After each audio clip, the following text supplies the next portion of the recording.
Venom, Let There Be Carnage is the newest superhero movie directed by Andy Serkis, and it tells the story of Eddie Brock that's trying to get his life back on track. He's got Venom again, but he wants to live a little bit more of a normal life while also dealing with his new best friend, so to speak.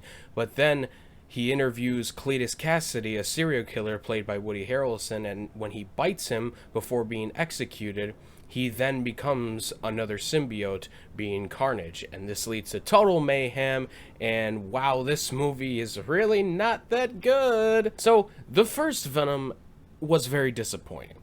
I thought for sure it was very disappointing. It took itself in a way that I would not have done it, and this movie does as well. The major disappointment about these two movies is that while I don't necessarily want to say that ratings make or break a movie, because that's not always the case, but with these types of movies and these characters specifically, it shows that rated R can be a very beneficial thing for certain types of characters. Look at Deadpool and look at Logan, the last movie with Hugh Jackman as Wolverine. Would those movies have been better if they weren't rated R? No, of course not. We saw movies like The Wolverine that were PG-13 that had darker elements with it, but with some script writing issues, it fell apart at the end, and that's really the only movie I could say that had some sort of gory-ish effects or any sort of stuff like that that has done well with it. But a better example would be if you took Deadpool 2, and they actually did this, and you put it PG-13, compare the two. Which is better? Deadpool 2, the original, is far better than the PG-13 cut that they made for the Christmas special that they did.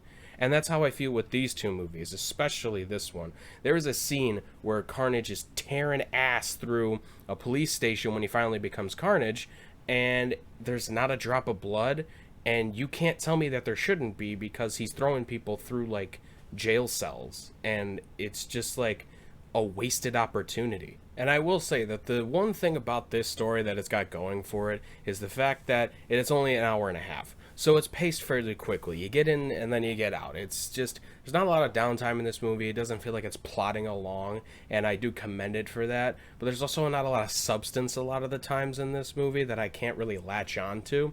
So in a way, you take the good with the bad. Do you want this movie to be over and quick, or do you want to be sitting there for a little bit to kind of digest some stuff? And if it's written better, I would prefer the longer version, but if it's so short and it's so shitty, then I want to get out of there quickly. Now, I have to say the biggest highlight I could give this movie, and it's much like the first movie, is that the Eddie Brock and the Venom dynamic and the two talking within each other and bantering is actually quite good still. There is a scene early on in the movie where they are investigating what they had gotten the information from Cletus Cassidy's character, and Venom is trying to help Eddie find out where he had hidden the bodies for previous murders, and it is a nice little moment that they do.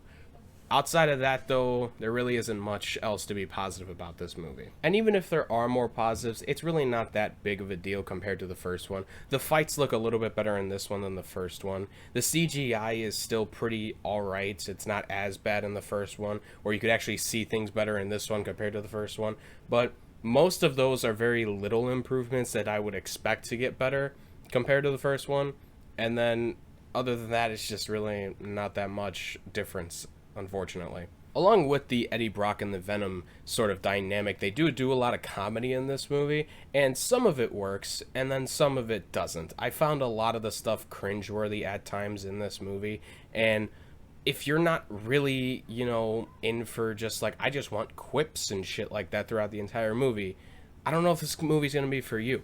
There's some lines at the beginning of this movie with the comedy bits that I thought was pretty cringeworthy, and then it got a little bit better after a while, and there were some jokes that I thought was funny, and then there were parts I thought was funny that was unintentional as well. And I will say, the actors did fine with the stuff that was given to them. Tom Hardy does a pretty good job, even though I don't really like his voice too much in these past two movies.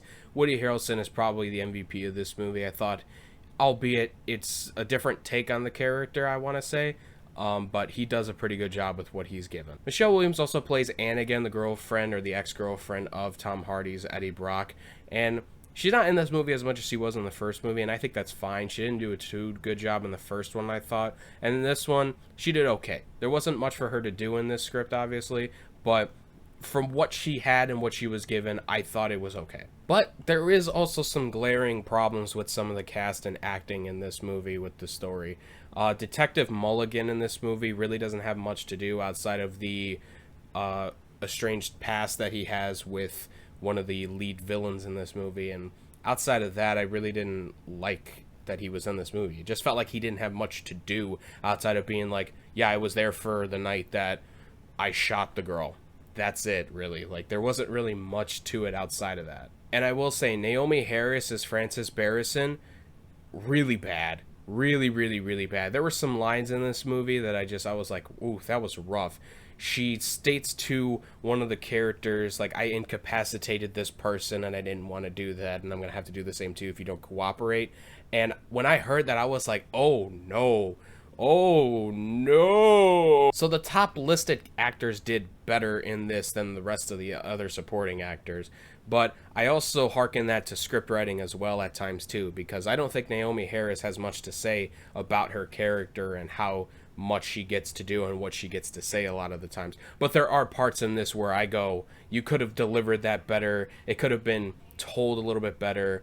Overall, this movie is a slight improvement over the last, but I wouldn't recommend seeing the entire movie. There is a singular post-credit scene after the first roll of credits roll through that a lot of people are going to watch and go, this movie was fucking great, and it's amazing, and it really...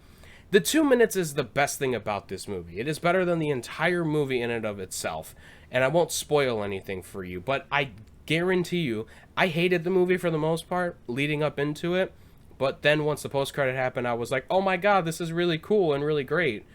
But I feel like it's going to give a lot of people a lot of false hope about this movie being good, when in actuality, it's just a 2-minute scene that really propels it forward in the end. I'm going to give Venom Let There Be Carnage 2.5 stars. Thank you guys so much for watching. Look forward to more reviews very soon.